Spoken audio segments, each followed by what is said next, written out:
Considerações sobre dispepsia. O termo dispepsia é uma palavra híbrida. O dis provém do latim, que é mal, e o pepsis do grego, significando digestão.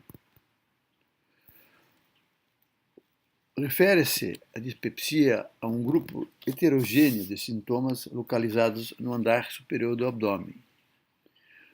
Os sintomas abrangidos pelo termo incluem dor epigástrica, peso pós-prandial, às vezes referido como empazinamento, saciedade precoce, anorexia, arrotos, náuseas e vômitos e distensão abdominal, e até mesmo pirose retroesternal e regurgitação são abarcados por esta definição. Tais sintomas podem vir em combinações variadas. A tendência atual é restringir o termo a sintomas provenientes da região gastroduodenal mais do que esofágica, incluindo preferencialmente 4 queixas: a sensação de peso pós-prandial, a saciedade precoce, a dor epigástrica e a queimação epigástrica. A dispepsia pode ser amplamente dividida em orgânica e funcional. A orgânica, como o próprio nome diz, sugere a presença de um fator determinante ou causador. E a funcional é aquela dispepsia que não apresenta uma causa definida pela investigação. Entre as dispepsias orgânicas, as mais relevantes, as mais frequentes, são a doença péptico-ulcerosa, a doença do refluxo gastroesofágico, a neoplasia gástrica, as doenças biliares, a gastroparesia, o uso de medicamentos e o etanol. Essa relação é apenas ilustrativa, porque existem muito mais causas, como você pode apreciar nessa tabela anexa. A anamnese dirigida a estas possibilidades deve ser sistemática. O reconhecimento clínico de padrões pode indicar a investigação e a definição do quadro. Um determinado conjunto de sintomas e sinais aponta para determinada possibilidade. Assim, um paciente com dispepsia que apresente predominantemente dor epigástrica, uma história prévia de úlcera péptica, consumo recente de anti-inflamatórios não esteroides, possivelmente uma história de tabagismo, favorece o diagnóstico de doença péptico-ulcerosa. Em alguns casos, pode-se refinar o diagnóstico pela anamnese, quando o paciente relata certas características, como dor noturna, que acorda o paciente, dor que melhora com alimentos e antiácidos, um padrão de dor come, passa, ou seja, após o início da dor, o paciente come e tem alívio da dor. Esse padrão se repete durante certos dias, durante dias. E outro fator característico da doença ulcerosa péptica, especificamente da úlcera duodenal, que o paciente apresenta períodos de dor com sua ritmicidade referida anteriormente, intercalada por períodos sem dor, que caracteriza uma periodicidade.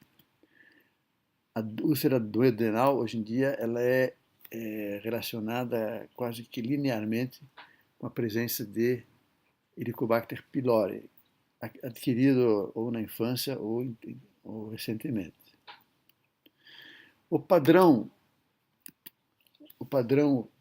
a ser reconhecido que favorece o diagnóstico de doença do refluxo gastroesofágico é o do paciente que conta basicamente azia ou pirose retroesternal e regurgitação alimentar. Ele refere uma piora quando se deita, especialmente no decúbito lateral direito, ou quando se agacha. Pode apresentar também rouquidão ou tosses crônicas que não tem uma definição na investigação tanto do pneumologista como do otorrinolaringologista. A suspeita de doença do refluxo gastroesofágico aumenta quando se identificam fatores que agem diminuindo a pressão do esfíncter esofágico inferior. Entre eles tem vários agressores, como tabagismo, álcool, obesidade, mas também alguns produtos consumidos, como chocolate e hortelã, especialmente. Tem as várias drogas que a gente conhece que são relacionadas com doença do refluxo gastroabdominal também. Quando você vai pensar em doença do trato biliar, a explicar uma dispepsia, é quando o paciente refere mal-estar ou dor abdominal ou peso após refeição gordurosa. Tais pacientes geralmente têm sobrepeso, né? E se for uma mulher com multiparidade, contando crises similares no passado, impõe-se o diagnóstico de patologia do trato biliar.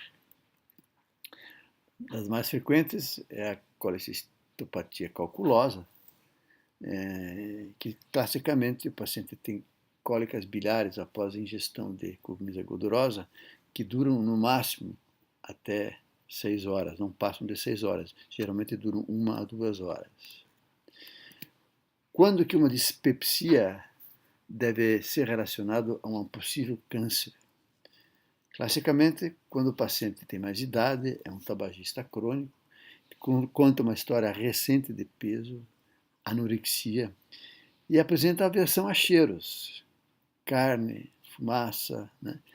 E pode ter eventualmente uma história antiga de doença do refluxo gastroesofágica que se manteve durante anos sem nenhuma complicação.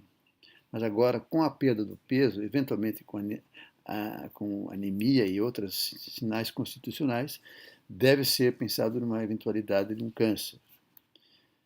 O câncer pode ser silencioso até um determinado momento em que ele pode ter complicações metastáticas ou mesmo obstrutivas locais.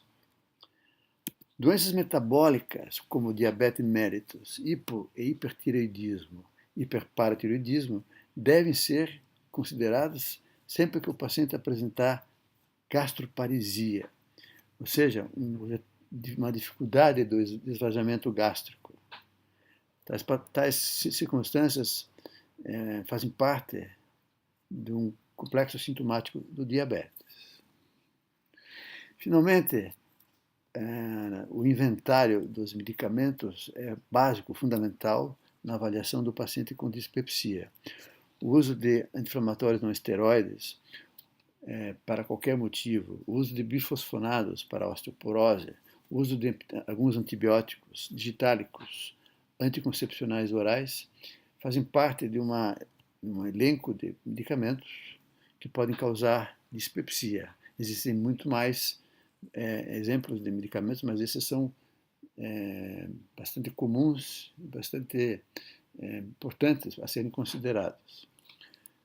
Quando toda a investigação a que o paciente é submetida, que envolve estudos de imagem, especialmente endoscopia, e não se detecta nenhuma causa, estamos autorizados a levantar a possibilidade de uma dispepsia não ulcerosa, cuja patogênese é multifatorial.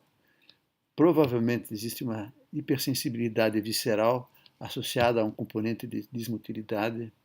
Observa-se saciedade precoce, náuseas, vômitos, náuseas, distensão especialmente, um atraso de esvaziamento gástrico e basicamente uma hipomotilidade antral, como fatores que chamam a atenção para uma dispepsia funcional ou não ulcerosa.